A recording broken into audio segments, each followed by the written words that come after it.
Assalamu alaikum and welcome back to Heartfelt Horizons, hosted by myself, Yasmin KT. And now we're going to be taking a slightly different topic on for our second segment. We're going to be talking to Hawa Munir, who is a teacher. I'll get into her bio shortly. The topic that we will be discussing is on the moments after matric. We know our matrics are sitting there waiting for their results, and that's happening in the next few days, if I'm not mistaken.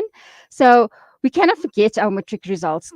We cannot forget that it can be stressful. So it's important that during this time to reach out, to talk to someone, someone you trust, so that you don't feel alone in this.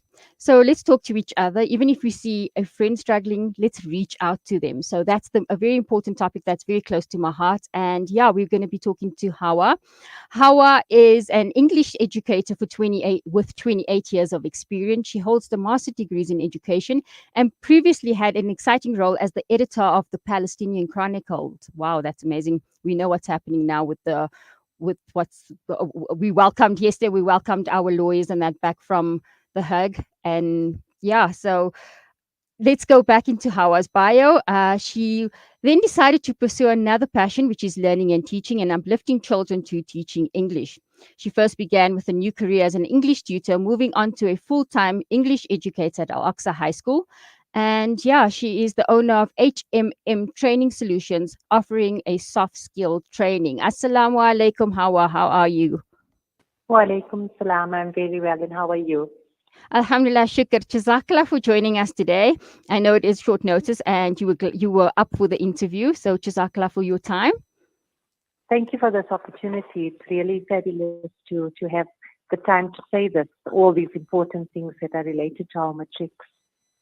Alhamdulillah, especially with the mental health side of it. I know it's a real stressful waiting for your matric results. As an experienced educator, share with us over the years in terms of the academic preparedness and aspirations and how you've seen these matriculants actually journey through life. Through the Over matriculants, the years, yeah. yeah, sorry about that. Mhm. Over the years, things have changed so drastically, especially, and I sounds cliched when I mention COVID, but it has had such a huge impact on learning and teaching over the years. Previously, our learning was classroom centered, but COVID afforded the opportunity for online learning, which, although at the time was difficult for a lot of learners because many of them need the one on one interaction, it also allowed learners who couldn't get to better schools the opportunity to have an education if they stayed in rural areas, if they stayed in areas where there wasn't access to good facilities, they could still have some sort of access to matric, which they might not have had previously. Mhm. So over the years, that has changed. However, there's always a however. Negatively, there's always high aspirations for matric. It seems to be the be all and end all. I'm Mhm. a mama for myself, and I know Alhamdulillah, the mashallah. expectations that are put onto learners. I'm a strict teacher of many years. There are such high expectations. The workload is incredible. And it seems over the years that the demands for matriculants just get higher and higher. But there is a need for academic preparedness. Yeah, And that definitely. comes from the school, from parents, from the learners themselves. I find that there are a lot of learners who haven't adequately prepared for the matric exam, and that anxiety that builds up is so immense that they actually don't know how to deal with the fact that they're going to be alongside their peers, all of them receiving the results at the same time. It's a lot Time. of pressure for learners. No, it definitely is. And mental health is crucial. Can you share, do you have any observations that you can share with us on how to cope with the stress of waiting for your matric results affected by students for their mental well-being?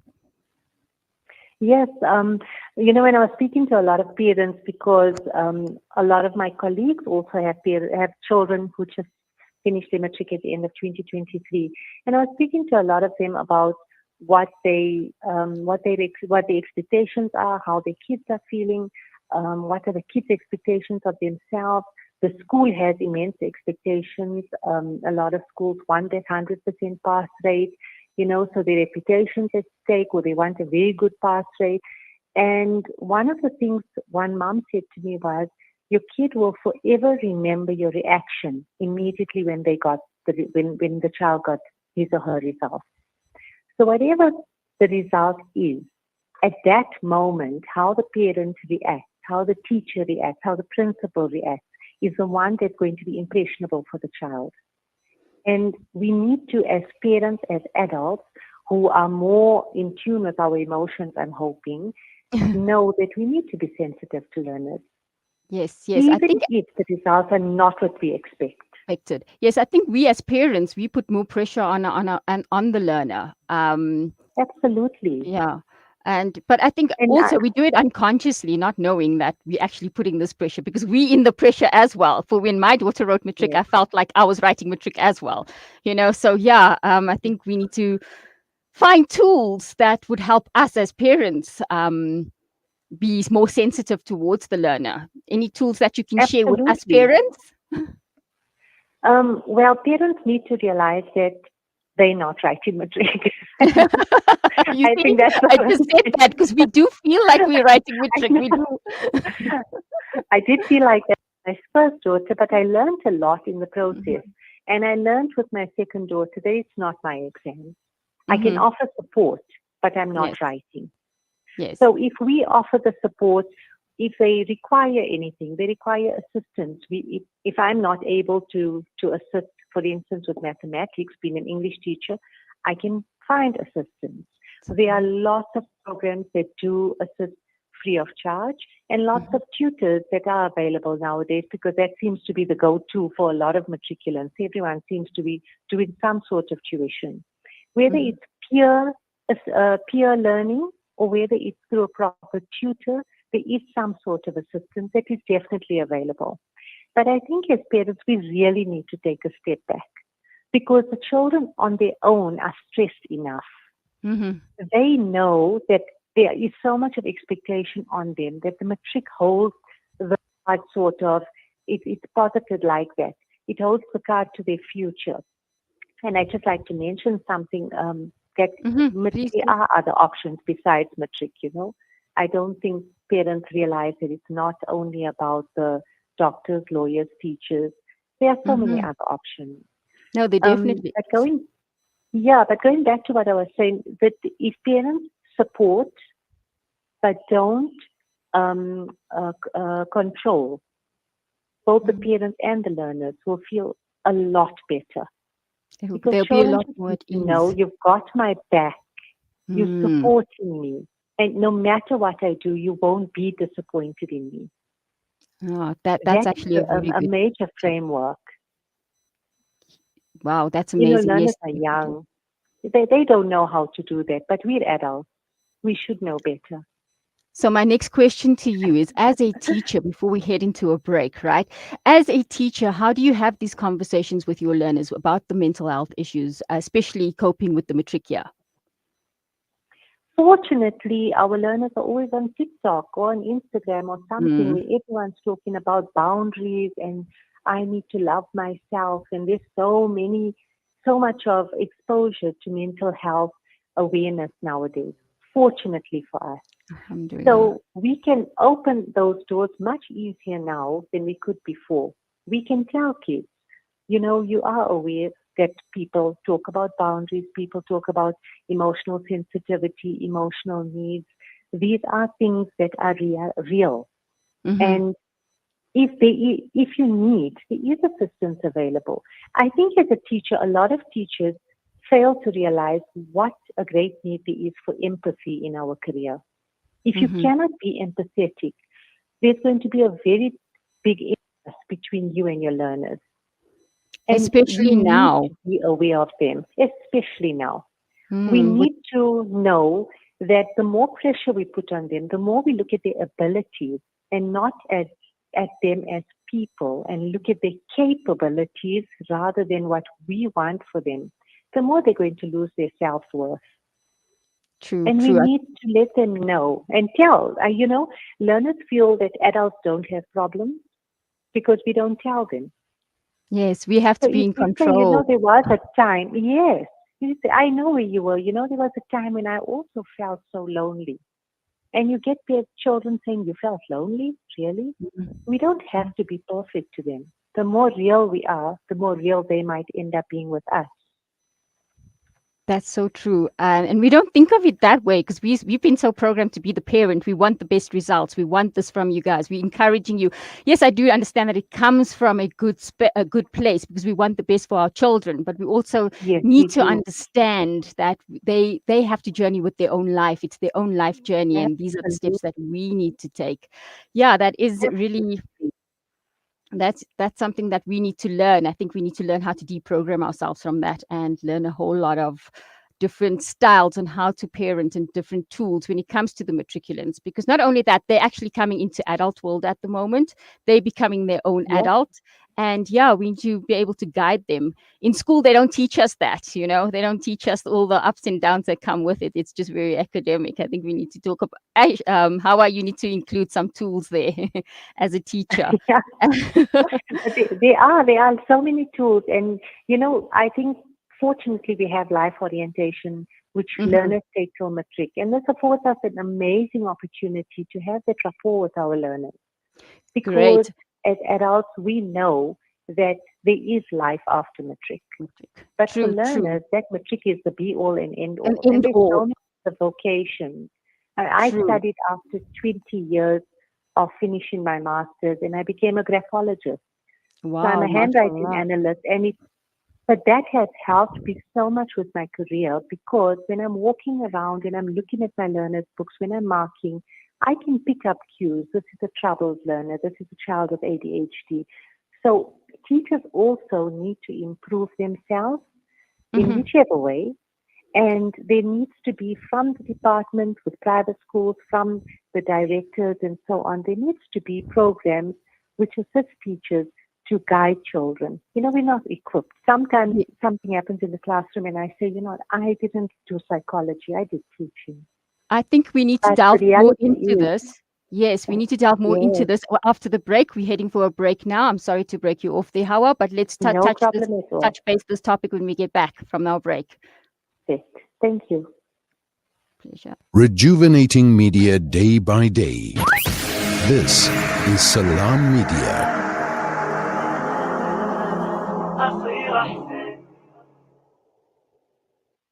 Discover the Africa of your dreams and surround yourself with her spectacular beauty. Relax beneath her serene sunsets and explore wildlife at its natural best. It's where the pride of Africa comes together. The Kwantu Private Game Reserve. Get to know the Big Five or cruise on an elephant safari game drive. Interact with lion and tiger cubs and enjoy world-class halal cuisine while we pamper you during your 5-star stay. Indulge in the true African experience. For reservations, call now on 042 203 1400 or visit kwantu.co.za. The Kwantu Private Game Reserve, the place of gathering. When you give water, you're reaching out to drought-affected areas, bringing them to life. Fresh water to drink, to clean, and to grow. That's the power of water. Donate now to Islamic Relief. World-class financial services only at Sapphire Global, your financial partner. If you are looking for Islamic Sharia and ethical financial products, look no further. Sapphire Global offers a wide range of financial service offerings from short-term to life and investments. A full-service center with all financial requirements under one brand. Our highly skilled and experienced consultants are ready to help protect your financial future. Contact us on 041 001 0184 or visit our website on www.sapphireglobalfs.com. Sapphire Global is an authorized financial services provider. Our brothers and sisters in Palestine are enduring unimaginable hardships. Ashraful aid teams are on the ground, delivering crucial aid to those in need. but we can't do it alone. Palestine is suffering and they need your help. Your support can make a world of difference. Visit www.ashrafulaid.org today and donate to bring hope, relief, and healing to those who are in need. Kids these days are smart, and when you're competing for their attention against their smartphones, you need to make smart choices, like using Sunfoil triple refined pure sunflower oil in every meal you make. It's naturally cholesterol-free and approved by the Heart and Stroke Foundation as part of a balanced eating plan. So whether you're cooking, frying, or baking, you get the great tasting results that'll get their attention faster than the latest app. And if that doesn't work, change the Wi-Fi password. Sunfoil. Now we're cooking. Rejuvenating media day by day. This is Salam Media.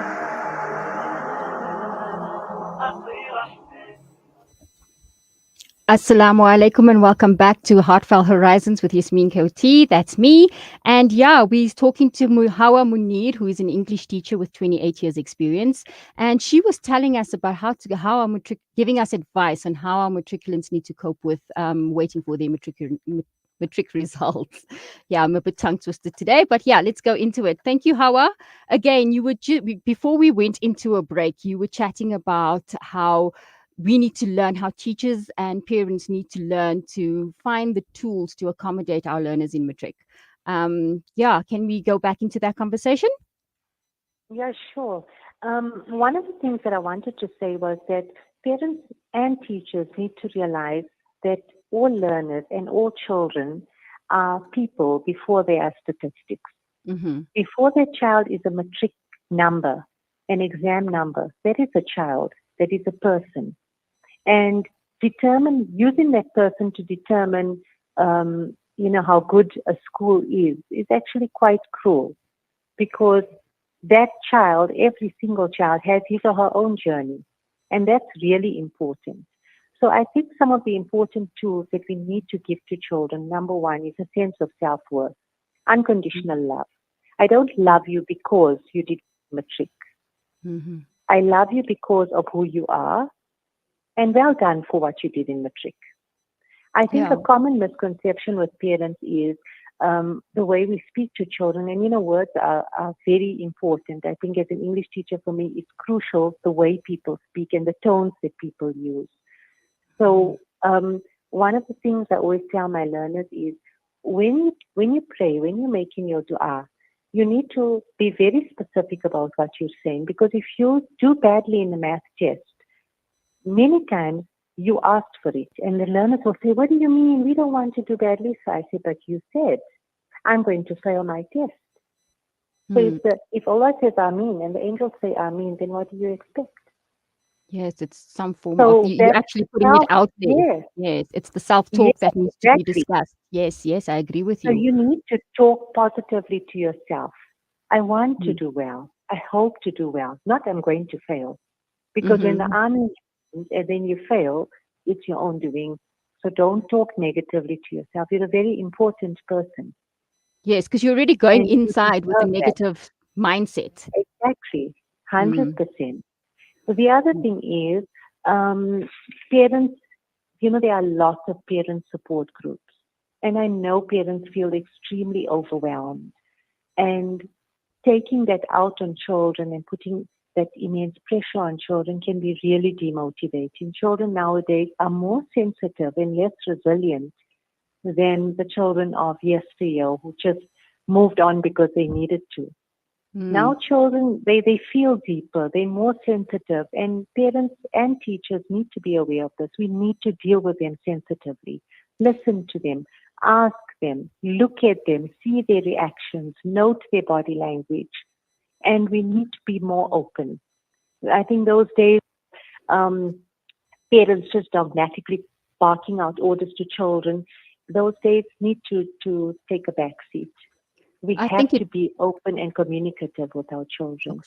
For real. 100%. I agree with you with that. And for me, what I'm taking from this is patience. We need to find that sabr, which is taught in Islam. And do you have, there are challenging times, and with matric results, coming out now. I think we have 2 days with that. How do you think we could incorporate patience or sabr, like I said? I think we need to constantly, learners need to be told something over and over. I don't know if it's a thing, but I think adults are like that as well. And they are young adults. They need to be told that regardless of what the result is, this is where we are. You have come to a particular place. You are waiting for your result. You can't change anything. When we get the results, obviously, you're not going to now tell the child, oh my God, you did so badly, because that's when the suicide rates are up and children are self-harming and things like that. And these things happen. So once the results are out, we support. I'm glad you got your results. Well done. I know you tried your best, whatever it is.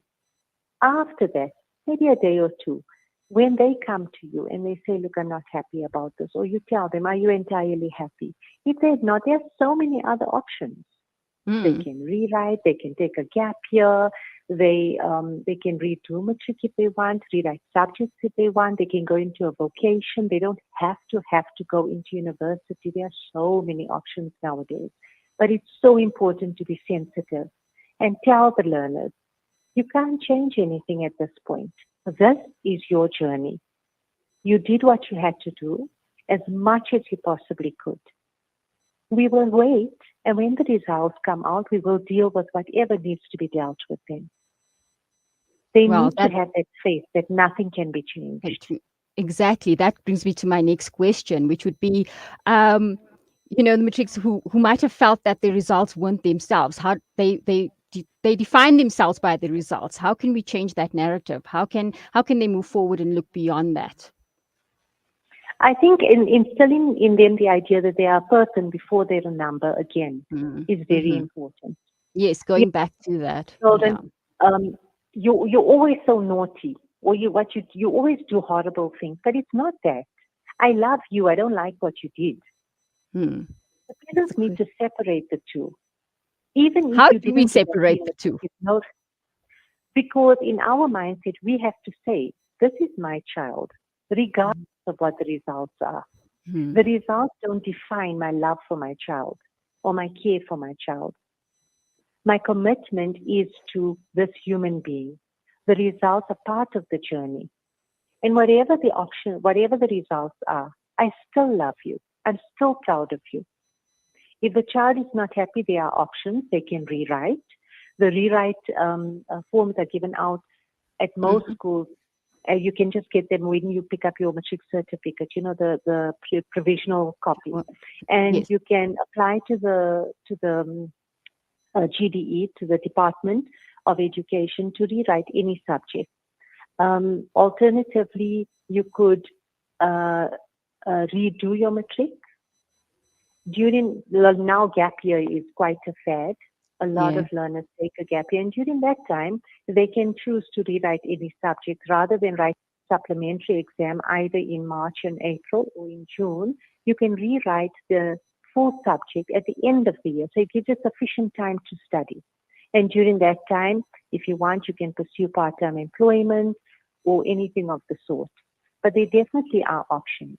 Also, if the results are not adequate to get into universities like University of the Witwatersrand or UJ or Stellenbosch or wherever, there are lots of private universities, Rosebank College, Varsity College. There are so many others that do accept learners with a lower result.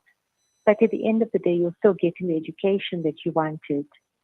So there are many avenues for parents to look at. It doesn't have to be monochromatic and they're only saying, well, you didn't get into bits, now what are you going to do? You're useless. Those labels are crucial, and parents need to stop themselves with those labels. Yes, 100%. I agree with that. And I think with the gap year, this whole trend of a gap year, it actually gives the learner time to adjust and find themselves, it's a step into their journey. So that, when I was in matric, I didn't know what I wanted to do, so it gives you the time to feel around and see. I know some of well done to those who do know what they're going to do know their career path. I mean, not everybody's in that mindset. So yes, maybe what are your fields before we end off to end off the segment? What are your fields with regards to taking a gap year? Do you think it's beneficial? For me, it depends on the learner. No. I advise a lot of learners to take a gap year, like you say, because you're young, you're in matric, you're not sure if this is definitely the career path that you want to enter into. And a lot of learners get into university and then after a year decide, I don't want to be in this career, I want to change. So, and it's because of being uncertain. So in those cases, a gap year is definitely beneficial. Also, if your results aren't what you expected, rather than into a career just because you have the results only suitable for that degree, you're forsaking the one that you really want to do. So then maybe a gap year is beneficial to improve on results. A lot of learners also, however, said to me, I don't want to waste time. I want to start earning. And a gap year is going to set me back a year. So I think a lot of it's not a hard and fast rule. It depends on the individual. And adults, whether it's teachers, principals, parents, aunts, whatever it is, needs to sit with the child and understand where the child is coming from, the difficulties, and offer advice based on that individual, rather than, oh, your friends are doing this, you're not going to be with them at varsity, because that doesn't matter. At the end of the day, it's that individual. And children need to know that if they've got discipline, if they've got good morals, if people are less judgmental and stop looking at other people's report cards and comparing it with their own children, we might have healthier and happier children. Ameen, Tuma, Ameen. Jazakallah so much, Hawa, for your time. Really appreciate it. And yeah, let's touch base soon, inshallah. We'll do another chat soon, inshallah, about more focusing on giving tools to parents on how to cope. I think that should be a topic for another day. Jazakallah so much for your time. And Jazakallah khair to you. It's a pleasure. Assalamu alaikum. Wa alaikum salam. Okay, let's head into our next ad break.